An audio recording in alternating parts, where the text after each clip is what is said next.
Hey, what's up, everyone? Today I'm going to talk about a handgun that isn't really new to me. It's maybe kind of new. I purchased it a little over a year ago. It's something that I had my eye on. It is a very familiar gun, a gun that's been around a while. It is a Thompson Contender G1. I picked this up used at a gun shop. The store wanted $499 for it. Basically, I received the frame, Pacmar grips, and fore-end.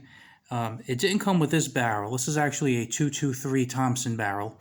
It actually came with a 7mm TCU barrel with a Burris scope mounted, and I can't remember the name of the other barrel. It was another Wildcat cartridge, and I really wasn't interested in a Wildcat cartridge because I don't do very much in the way of reloading.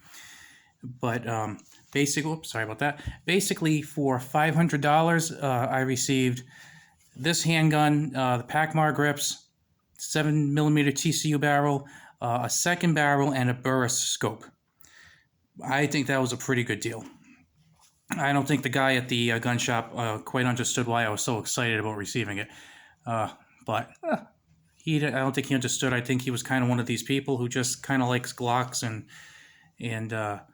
other high capacity or, say 10, 15 round semi-autos. I don't think he really had an appreciation for it, which is fine with me because I think a lot of people like that, and I got a good deal out of it. So what I did was I sold the two barrels and the scope, got about a little over $400 for them. So I basically ended up getting the frame, which usually goes for about $360, $370.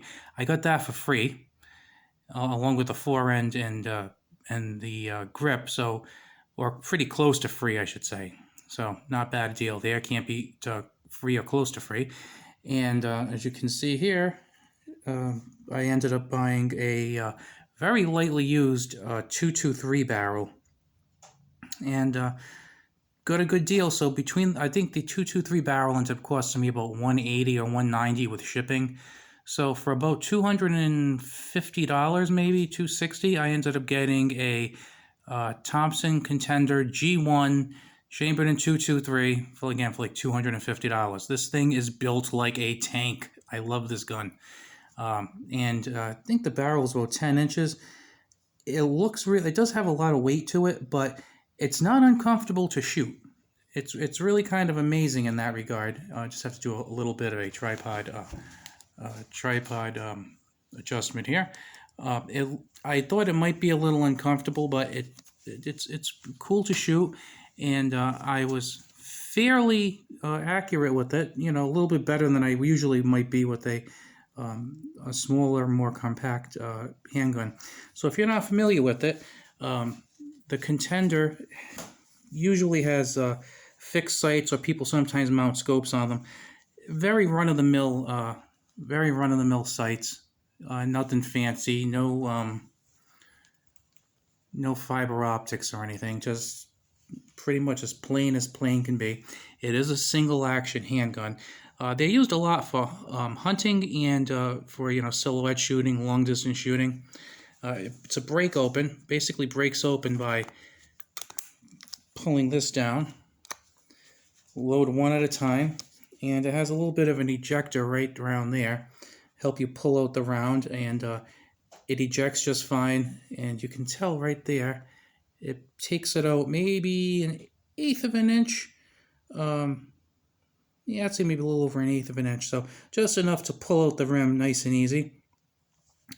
And then when shooting it, you would actually have to cock the hammer just like any other single-action handgun. Cool thing with this is you can, buy any type of caliber. Well, I shouldn't say any, but there's a wide variety of barrels for the G1 and G2 that you can purchase. This particular one was designed in late 60s, and this model was made around 84, 85. So it's a bit of an older handgun. Now on the back, this is really I think a cool thing right here. I don't know if you can pick it up right, but there's a switch over here. So you put the switch in the middle, and it's on safe. you put it this way if you want to shoot a center fire cartridge, because there's a C over there, and then over here, if you can pick it up, okay, there's an R. So if you're shooting a rim fire, you put that on, which is pretty cool, because if you switch to a 22 LR, you just leave it on there, and then you put the center fire there. Now, this is going to be maybe a little tricky to see, but you'll see that the firing pin, well, not really the firing pin, but what hits the firing pin, tends to move. So there's nothing there now because I have it on safe. If I move it into the center fire position, you see that you have that moving down there, the part that strikes the firing pin. And then if you move it over to rim fire, off to the side, so it hits the rim, and then we have what I guess are like two firing pins back there. So the low one would be for the rim fire. I'm sorry if you can't see it well, I'm trying my best. But one would be for the rim fire, the upper would be for the center fire.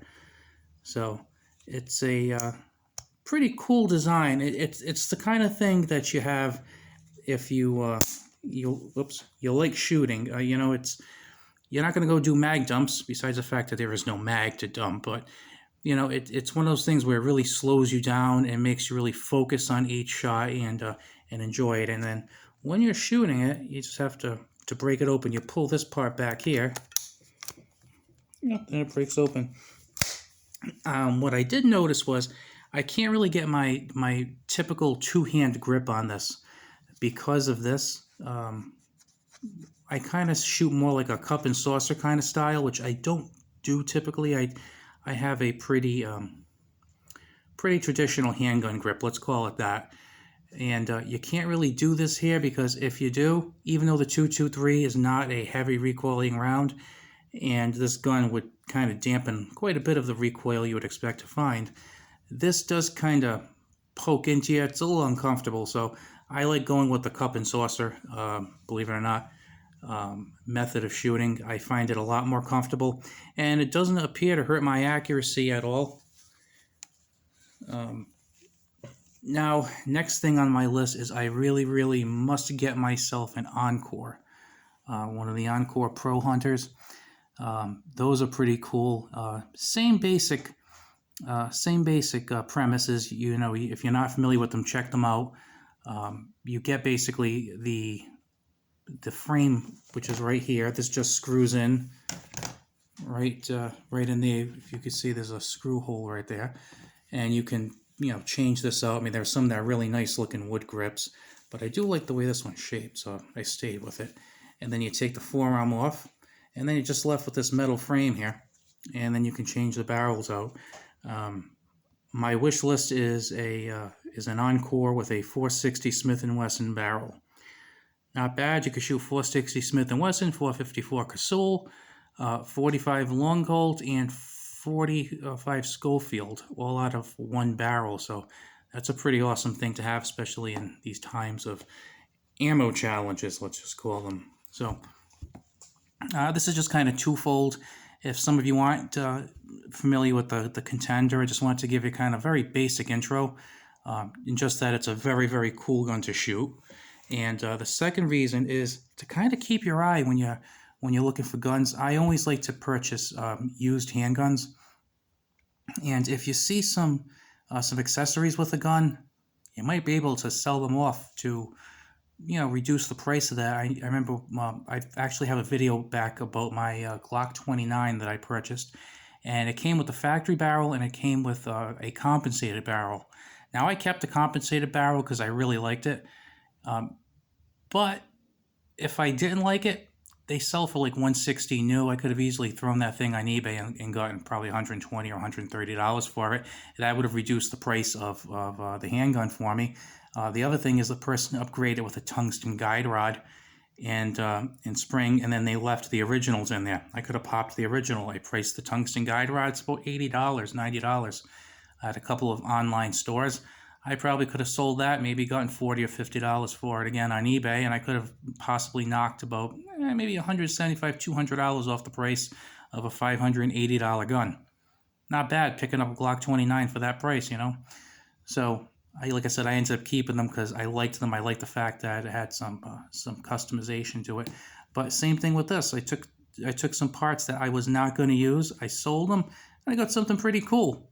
So just to kind of give you some ideas to help you save some money, and I think it's especially doable with something like this that might not be considered cool to a lot of people, because it's a single shot. It's a single action single shot. A lot of people don't like that sort of thing. It's also not probably, if you're going to buy your first gun, it's not going to be this. It might not even be your second, third, fourth, or fifth gun. This is something you buy if you kind of have all the boxes checked. You have your full-sized semi-auto, maybe you got a couple of revolvers, maybe you got a couple of good carry guns, then you stop buying stuff like this. But keep your eye open for these deals, because they are out there, and I am glad to say that they still are. So, please check out some of my old videos, especially that Glock video, Glock 29, because you might find it interesting if you found this one. All right, you have a good day. I will talk to you later, guys.